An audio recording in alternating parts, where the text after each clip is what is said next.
بسم اللہ الرحمن الرحیم۔ میرے ابا مزدوری کرتے تھے اور کسی ٹینشن کی وجہ سے ان کی دماغی حالت دن بدن بگڑتی چلی جا رہی تھی۔ ایک دن انہیں دورہ پڑا تو وہ بے ہوش ہو گئے۔ امی جب اپنی مالکن سے ابو کی علاج کے لیے پیسے لینے گئی تو اس نے میرا نام مصطفیٰ احمد ہے اور میں ایک متوسط طبقے سے تعلق رکھتا ہوں۔ میں نے جب سے آنکھ کھولی تو ابو کے کاروبار کو دیکھا۔ ان کی پرچون کی دکان تھی۔ میری 2 چھوٹی بہنیں بھی تھیں جن کا میں ایک ہی بھائی تھا۔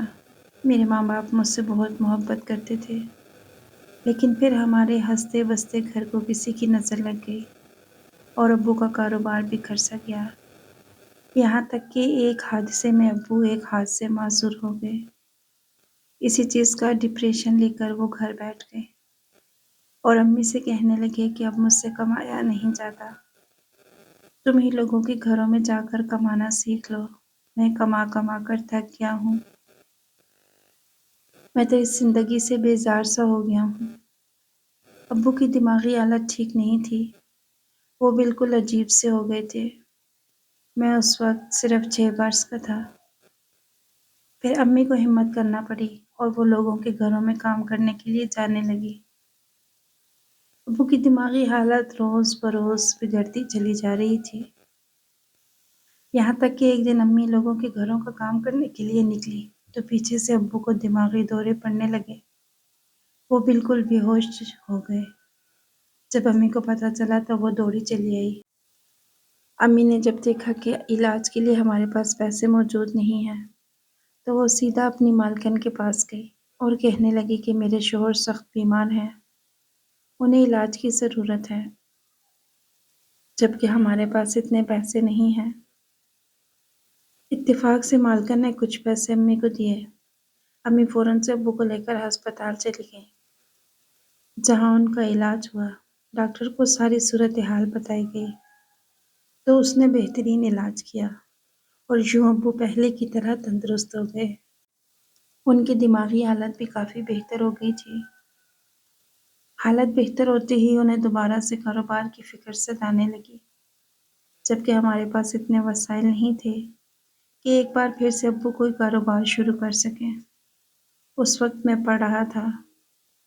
ابو مجھے کہتے کہ بیٹا، پڑھائی کام نہیں آتی، میں بھی تو پڑھا لکھا ہوں، لیکن دیکھو نہ نوکری ملی ہے اور نہ ہی کاروبار میں کامیابی ہے۔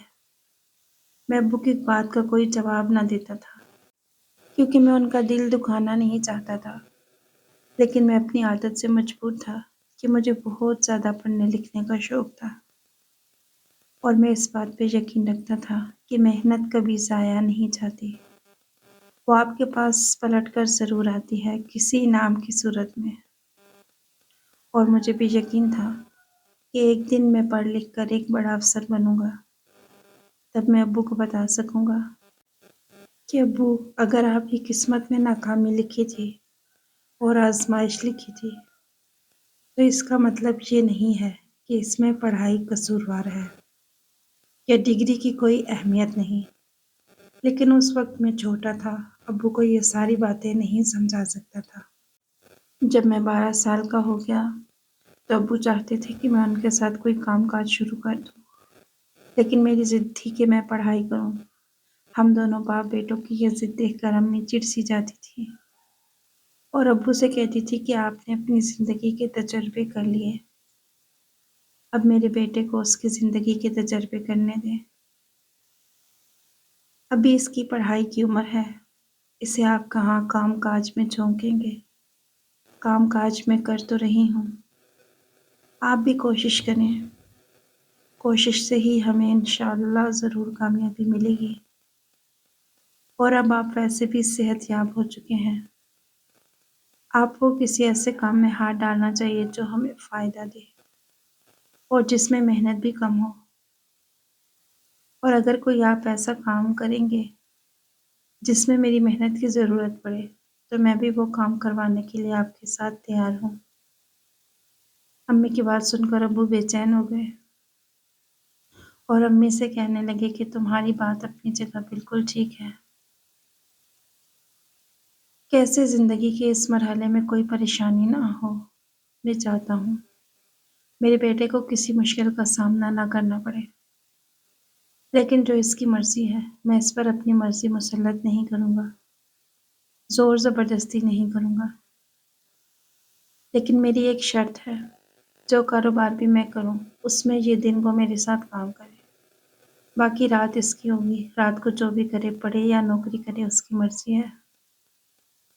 امی نے میرے سامنے ابو کی یہ شرط رکھی تو میں راضی ہو گیا، کیونکہ میرا خیال تھا کہ ابو ابھی بیمار ہیں، مزید کوئی کاروبار نہیں کر سکتے، ان کے دماغ پر اثر پڑا ہے تو اس لیے ادھر ادھر کی باتیں کرتے رہتے ہیں۔ لیکن میں اپنی اس سوچ میں بے حد غلط تھا۔ ابو نے امی کی مالکن سے بات کر رکھی تھی اور انہوں نے ہی ابو سے کہا تھا کہ آپ اپنی بیوی کو آرام کرنے دیں، وہ ہمارے گھر کے کام کرتی ہے، اپنے گھر کی بھی تو بے حد تھک جاتی ہے، چنانچہ میں آپ کو نوکری دیتی ہوں۔ دراصل ہم نے سوچا ہے کہ اس علاقے میں جہاں آس پاس کوئی بھی تندور نہیں ہے، یہاں پر ہم ایک تندور کھولنا چاہتے ہیں۔ آپ کا کام یہ ہوگا کہ آپ اس تندور میں ہمیں روٹیاں لگا کر دیں، چاہے آپ اس کام میں اپنے گھر والوں کو ملا لیں، پورے دن کا کمیشن ہوگا، اسی حساب سے آپ کی آمدنی بھی ہوگی۔ ابو نے ان کی بات پر غور کیا تو انہیں اس میں فائدہ نظر آیا، چنانچہ ابو نے حامی بھر لی اور یوں امی کو لوگوں کے گھروں میں کام کرنے سے نجات مل گئی۔ میرے ابو تندور پہ روٹیاں لگایا کرتے تھے، پہلے پہل امی ان کی مدد کیا کرتی تھی، لیکن پھر مالکن نے آٹا گوندنے اور روٹیاں بنانے کے لیے 2 لڑکے اور فراہم کر دیے۔ اتفاق سے تندور چل پڑا اور بہت زیادہ رش بڑھنے لگا۔ ابو نے مجھے کہا کہ تم بھی اپنی پڑھائی کو چھوڑو اور آ کر اس کام میں لگ جاؤ، اس میں بہت زیادہ منافع ہے، اور ویسے بھی لوگ دور دور سے یہاں روٹیاں لگوانے آتے ہیں، کیونکہ آس پاس کوئی دوسرا تندور والا نہیں تھا۔ میں چاہتا ہوں کہ تم ابھی سے یہ سارے کام سیکھ لو، تاکہ بڑے ہو کر تمہیں کوئی مشکل پیش نہ آئے۔ میں ابو کو منع نہیں کر سکتا تھا، کیونکہ مجھے ان کی شرط یاد تھی۔ انہوں نے مجھے کہا تھا کہ اگر تم نے پڑھنا ہے تو دن کے وقت میرے ساتھ کام کرنا ہوگا، تاکہ گھر کا خرچہ نکل سکے، اور رات کے ٹائم تم اپنی پڑھائی کو کر سکتے ہو۔ چنانچہ میں نے ابو کے ساتھ کام کرنے کی حامی بھر لی تھی۔ اب میں صبح سویرے ان کے ساتھ تندور پہ پہنچ جاتا اور دن کو ابو کے ساتھ وہیں تندور پہ کام کرتا، اور رات کو اپنی پڑھائی کو جاری رکھتا۔ ہم جس علاقے میں رہتے تھے وہاں بجلی کا آنا جانا لگا رہتا تھا، پسماندہ علاقہ تھا، اس لیے کوئی کچھ نہ کر سکتا تھا۔ دن میں تو بجلی موجود ہوتی اور رات میں جب گھپ اندھیرا چھا جاتا تو لوڈ شیڈنگ ہو جاتی تھی۔ ایسے میں میری پڑھائی پر بہت برا اثر پڑ رہا تھا۔ ہمارے گھر بجلی کا کوئی متبادل بھی موجود نہیں تھا جس پر مجھے کوئی آسرا ہوتا کہ میں اس کی روشنی میں پڑھ لوں گا۔ 3 دن جب صورتحال ایسی ہی رہی اور علاقے کے لوگوں سے معلوم ہوا کہ اب یہی صورتحال رہے گی، صرف دن کے ٹائم بجلی ملا کرے گی اور رات میں بجلی غائب ہوگی، تو سب سے زیادہ مجھے ہی اس بات کا دکھ ہوا، باقی کسی کو کوئی پرواہ نہیں تھی۔ اس وقت موسم بھی ٹھیک نہیں تھا، ٹھنڈ بہت زیادہ تھی، لیکن مجھے موسم سے کیا لینا دینا تھا؟ مجھے تو اپنی پڑھائی کے معاملے میں بجلی کی اشد ضرورت پڑتی تھی۔ ساری ساری رات تو ٹارچ لائٹ بھی ساتھ نہ دیتی، یہاں تک کہ ایک دن میں مایوس ہو کر ہمارے علاقے کے ایک اچھے اور مہنگے علاقے کی طرف نکل آیا۔ اس وقت یہاں بجلی گئی ہوئی تھی، میں بہت زیادہ دل برداشتہ ہو کر اتنی دور پیدل ہی نکل آیا تھا، یہاں تک کہ میری نظر ایک بنگلے پر پڑی، اس کے باہر روشنی جل رہی تھی۔ میرے ہاتھ میں اس وقت کتابیں پکڑی ہوئی تھیں، اندھے کو اور کیا چاہیے، 2 آنکھیں۔ میں فوراً سے وہاں پہنچ گیا اور لائٹ کے نیچے بیٹھ کر پڑھنے لگا۔ اسی دوران اس بنگلے کا گیٹ کھلا، میں گھبرا کر ڈر کے مارے اٹھ کے بیٹھ گیا۔ میں اس وقت 14 برس کا تھا اور میرا حلیہ بھی ایسا نہ تھا کہ کوئی یہ سمجھتا کہ میں یہاں پڑھائی کرنے کے لیے موجود ہوں۔ دراصل آج میں دکان سے سیدھا گھر اور پھر کپڑے بدلے بنا ہی وہاں آ کر پڑھنے لگا تھا، اس لیے مجھے خوف محسوس ہوا کہیں یہ مجھے چوری نہ سمجھ لیں۔ میں وہیں بت بن کے کھڑا ہو گیا۔ مالک کافی دیر تک میری طرف دیکھتے رہے اور پھر آگے بڑھ کر مجھ سے پوچھا کہ تم کون ہو اور اس وقت یہاں پر تم کیا کر رہے ہو؟ انہوں نے میرے ہاتھ میں کتابیں بھی دیکھ لی تھیں۔ میں نے انہیں بتایا کہ مجھے پڑھنے لکھنے کا بے حد شوق ہے۔ میرا نام مصطفیٰ احمد ہے۔ میں دن میں اپنے باپ کے ساتھ تندور پر کام کرتا ہوں اور رات کو میں پڑھائی کرتا ہوں۔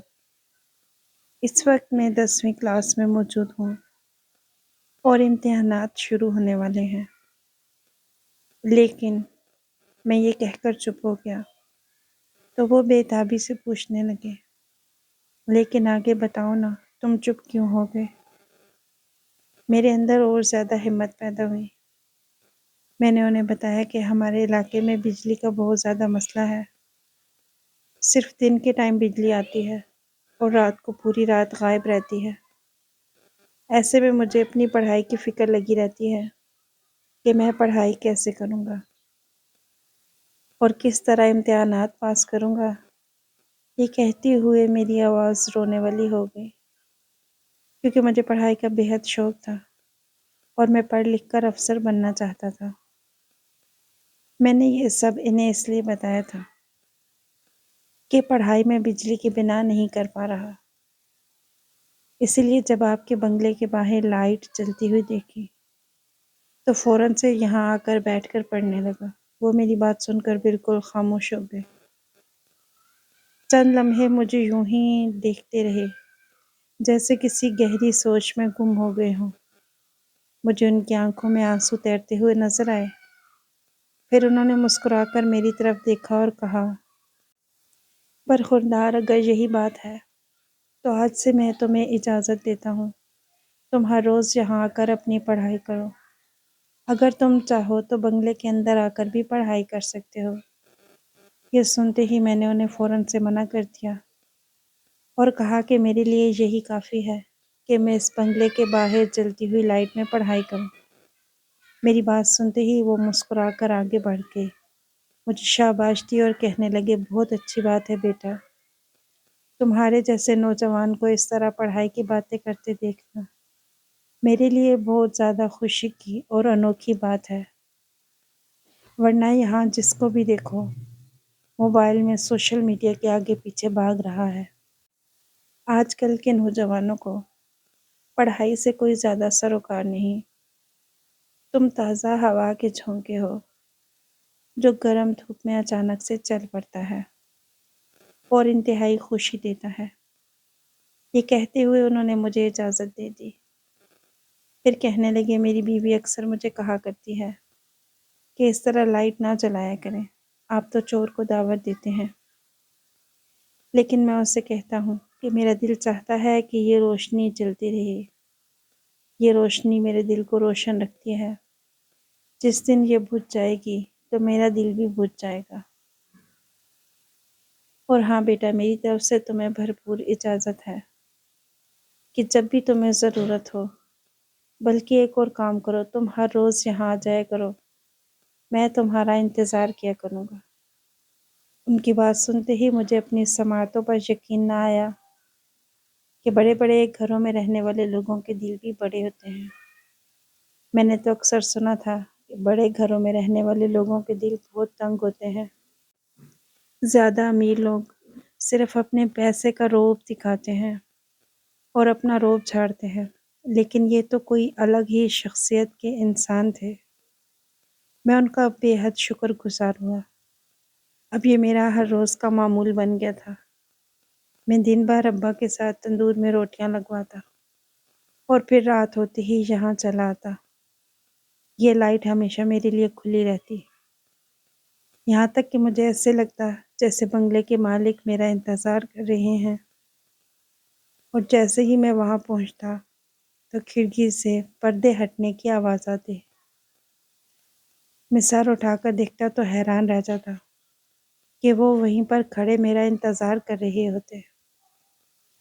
اور میرے آنے کے بعد پردے برابر کر کے اندر چلے جاتے۔ وہ کس قدر نرم دل انسان تھے، میں نے اپنی زندگی میں اس قدر نرم دل انسان نہ دیکھا تھا، جو کسی کی پڑھائی کی خاطر پوری رات اپنی لائٹ کو چلتا رکھے۔ یہ تو الگ ہے، لیکن جو چور کو ملنے والی دعوت ہے اس کا بھی انہیں کوئی ڈر نہ تھا۔ میں نے جب ان سے یہ بات کہی تو وہ کہنے لگے، بیٹا، اللہ کی مدد جب شامل ہو تو انسان کو کسی سے نہیں ڈرنا چاہیے۔ اب میرا یہ روز کا معمول بن گیا تھا کہ میں وہاں آ کر پڑھائی کرتا، یہاں تک کہ میرے امتحانات مکمل ہو گئے۔ ابو مجھ سے کہنے لگے، اب تمہارے امتحان مکمل ہو گئے ہیں، تم ہر روز کہاں چلے جاتے ہو؟ کام پر زیادہ دھیان دو، پڑھائی تو چلتی رہے گی۔ میں نے انہیں کہا کہ میں محنت کرنا چاہتا ہوں اور آگے بڑھنا چاہتا ہوں۔ میں دن کو آپ کے ساتھ کام کرتا ہوں۔ آپ نے مجھ سے وعدہ کیا تھا کہ رات تمہاری ہوگی، میں تمہیں منع نہیں کروں گا۔ ابو میری بات سن کر مسکرا دیے، آگے بڑھ کر کہنے لگے، مجھے تم پر پورا بھروسہ ہے۔ میں زندگی کے تجربات کی بنا پر کچھ تلخ ہو گیا تھا، لیکن میں تمہیں ایک بات بتا دوں، تمہاری اس طرح محنت اور لگن دیکھ کر ایک باپ ہونے کی حیثیت سے مجھے بہت زیادہ خوشی ہوتی ہے۔ ان کی یہ بات سن کر پہلی بار میری آنکھوں میں آنسو آ گئے۔ میں ان کے گلے لگ گیا۔ میں نے انہیں کہا، بابا، آپ دیکھنا، ایک دن آپ کا سر میری وجہ سے فخر سے بلند ہوگا۔ اس پر انہوں نے مجھ سے کہا، بیٹا، میں اس دن کا شدت سے انتظار کروں گا۔ دعا کرنا تمہارے ابا یہ دن دیکھنے کے لیے زندہ رہیں اور تمہاری کامیابی دیکھ کر خوش ہوتے رہیں۔ اس دن پہلی بار مجھے اندازہ ہوا کہ میرے بابا صرف باہر سے سخت دکھائی دیتے ہیں، اندر سے وہ بالکل نرم دل انسان ہے۔ بس زمانے کی تلخیوں نے انہیں اس قدر کڑوا بنا دیا تھا۔ اندر سے بہت ہی نرم طبیعت کے انسان تھے۔ آخر کار انہوں نے مجھے کہہ ہی دیا کہ وہ مجھے آگے بڑھتا ہوا دیکھنا چاہتے ہیں۔ ان کی اس بات نے میرے اندر بہت توانائی بھر دی تھی۔ ایسے لگتا تھا مجھے کامیاب ہونے سے دنیا کی کوئی طاقت نہیں روک سکتی۔ جب بجلی کے مسئلے پر بات ہوئی تو میں نے انہیں بتا دیا تھا کہ ایک بنگلے کے مالک ہیں، وہ مجھے اپنے بنگلے کی لائٹ جلا کر پڑھنے کی اجازت دیتے ہیں۔ یہ سن کر وہ اور زیادہ خوش ہو گئے اور کہنے لگے، بیٹا، اب میں تمہیں منع نہیں کروں گا۔ تمہاری محنت اور لگن کو دیکھ کر مجھے لگتا ہے ایک دن تم ضرور بڑے اور کامیاب انسان بنو گے۔ میں نے ابو سے کہا، اب میری پڑھائی کا وقت ہو گیا ہے، بجلی جانے والی ہے، اس لیے میں انہیں خدا حافظ کہہ کر وہاں سے چلا گیا۔ یہ میرا روز کا معمول بن گیا تھا، یہاں تک کہ پورے 4 سال تک میں اسی بنگلے کی لائٹ میں بیٹھ کر امتحانات دیتا رہا اور کامیاب ہوتا رہا۔ اب ہمارے علاقے کی بجلی کا مسئلہ حل ہو گیا تھا، اس لیے مجھے وہاں جا کر لائٹ میں پڑھنے کی ضرورت نہیں تھی۔ لیکن پورے 3 سال تک اسی بنگلے کے باہر مہربان انکل کی جلائی جانے والی لائٹ میں پڑھ کر کامیاب ہوتا رہا۔ میں انہیں کبھی نہیں بھول سکتا تھا، یہاں تک کہ میں نے آخری امتحان جو مقابلے کا دیا تھا اس میں کامیاب بھی ہو گیا تھا۔ یہ میرے لیے سب سے بڑی خوشی کی خبر تھی۔ میں پھولے نہیں سما رہا تھا۔ میرے والدین بھی میری طرف فخر سے دیکھ رہے تھے اور اللہ تعالیٰ کا شکر ادا کر رہے تھے۔ اللہ تعالیٰ نے انہیں اتنا قابل بیٹا عطا کیا۔ لیکن میں اس کہانی کے مرکزی کردار کو کیسے بھول سکتا ہوں، کیونکہ میری جیت کے پیچھے انہی کی رحم دلی تھی۔ اگر وہ رحم دل انسان نہ ہوتے تو آج میں کامیاب نہ ہوتا۔ یہ سوچتے ہوئے میں نے مٹھائی خریدی اور اس بنگلے کے مالک کے گھر کی طرف چل دیا۔ جب میں وہاں گیا تو میں نے دیکھا کہ اس بنگلے کے اندر نیا سامان داخل کیا جا رہا تھا۔ یعنی نئے لوگ وہاں رہنے کے لیے آ گئے تھے۔ میں حیران رہ گیا، فوراً سے آگے بڑھ کر پوچھا کہ یہاں پہلے جو انکل رہتے تھے وہ کہاں چلے گئے؟ تو ان گھر والوں نے لا علمی کا اظہار کیا اور کہا کہ ہم نے یہ گھر ایک بروکر کے ذریعے حاصل کیا ہے، لہٰذا ہمیں کوئی خاص معلومات نہیں۔ میں بالکل مایوس ہو گیا۔ میری محنت اور کامیابی کے سب سے زیادہ حقدار وہی تھے کہ اگر وہ اپنے بنگلے کے باہر لال بتی چلا کر نہ رکھتے تو آج میں نہ پڑھتا اور یہ دن نہ دیکھ رہا ہوتا۔ یہ ان کا میرے اوپر بہت بڑا احسان تھا، اسی وجہ سے میں انہیں شکریہ کہنے گیا تھا۔ انہی کی بدولت میں نے مقابلے کا امتحان پاس کر لیا تھا، لیکن یہ دیکھ کر میں اداس ہو گیا کہ وہ یہاں سے شفٹ ہو چکے ہیں۔ ویسے بھی میں 3-4 مہینوں سے وہاں نہیں گیا تھا، اس لیے مجھے معلوم نہ ہو سکا۔ مقابلے کے امتحانات کے بعد جب نتیجہ آنا تھا، اس دوران 4 مہینے کا عرصہ گزر چکا تھا اور ان 4 مہینوں میں وہ لوگ کہیں اور رہنے کے لیے چلے گئے تھے۔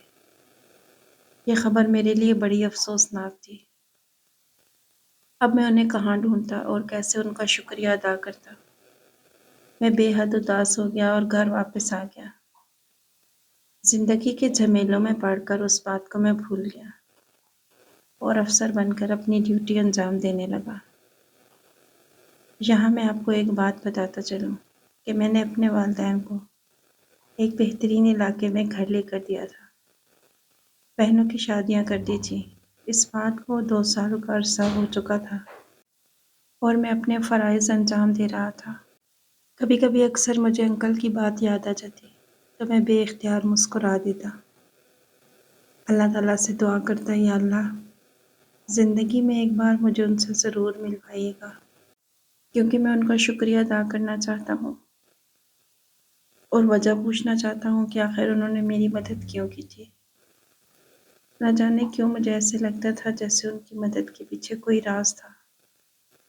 آج صبح ہی صبح میں آفس گیا اور بیٹھ کر اپنے کاموں کی لسٹ دیکھنے لگا جو اکثر بنایا کرتا تھا۔ اسی دوران شیشے کے پار سے مجھے ایسے لگا جیسے کوئی آفس میں داخل ہوا ہو۔ ویسے تو اکثر لوگ داخل ہوتے ہیں، لیکن آج خاص طور پر میری نظر اندر آنے والی شخصیت پر پڑی تو ایک دم سے میرے ذہن میں دھماکہ ہوا اور مجھے یوں لگا جیسے میں نے انہیں پہلے بھی کہیں دیکھ رکھا ہے۔ اپنے ذہن پر زور دیا تو معلوم ہوا کہ میری دعا قبول ہو گئی ہے اور یہ انکل وہی بنگلے کے مالک ہیں جنہوں نے مجھے اپنے گھر کے باہر روشنی میں پڑھنے کی اجازت دی تھی، یہاں تک کہ وہ میرے لیے پوری رات لائٹ جلا کر رکھتے تھے۔ میں فوراً سے اپنی جگہ پر کھڑا ہو گیا اور شیشے کا دروازہ کھول کر باہر آیا تو وہاں ہاتھ میں وہ کوئی پرچہ لیے انتظار کر رہے تھے۔ میں نے آگے بڑھ کر انہیں سلام کیا تو وہ چونک گئے اور کہنے لگے، آپ کون ہیں؟ میں آپ کو نہیں جانتا۔ میں مسکرا دیا۔ میں نے انہیں بتایا کہ آپ واقعی مجھے نہیں پہچانتے، لیکن میں آپ کو اچھی طرح پہچانتا ہوں۔